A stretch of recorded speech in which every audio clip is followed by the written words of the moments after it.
Jesse Ryder picked up where he left off with the ball last season by claiming a 5-wicket haul to give his Essex side an ideal start to the new LV County Championship season against Kent in Chelmsford, only for the visitors to come charging back on a day in which 16 wickets fell.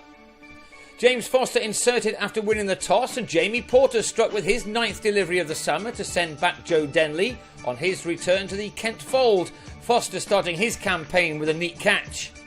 Ryder, who grabbed 44 wickets with 5 fifers last year, was on in the 9th over and was celebrating a wicket in his 4th after trapping Rob Key in front for 18. Sam Northeast came and went quickly, Ryder on the money again, with Greg Smith claiming the catch in the slips to leave Kent on 49 for 3. That became 72 for 4 when Daniel Bell Drummond was the first victim this summer of David Masters, a man who just keeps going and going. Bell Drummond was on his way for 30 following a shot he won't be too pleased with. Ryder then cleaned up Fabian Cowdrey for 18 shortly after lunch as the visitors struggled with the conditions, slipping to 87 for 5. They needed a partnership to kickstart their innings, and one began to develop between Darren Stevens, now in his 19th season in the first-class game, and Sam Billings, a man who came of age last year and one who now has a very big summer ahead of him. These two stuck it out for 12 overs in adding 38 runs together.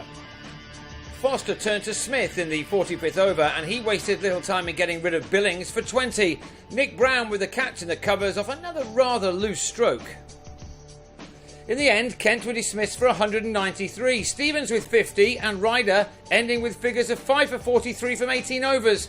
But Kent now enjoyed their time with the ball in hand. Returning duo Matt Coles and Denley combined to remove Tom Westley for 5. Ivan Thomas impressed given his trouble with injuries over the years, ones which threatened his career as a young man.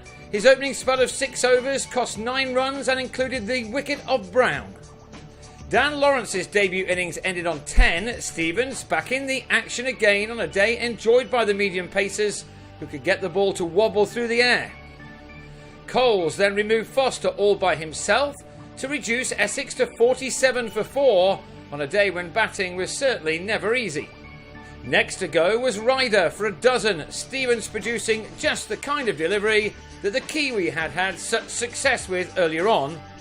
Before the all-rounder completed another damaging day for him with the wicket of the night watchman Porter to end with figures of 3 for 23 from 7 overs to go with his half-century. That was the final ball of a fascinating day's play, one which ended with Essex now up against it a bit on 67 for 6, meaning that they have work to do on the second morning when they'll resume 126 runs behind.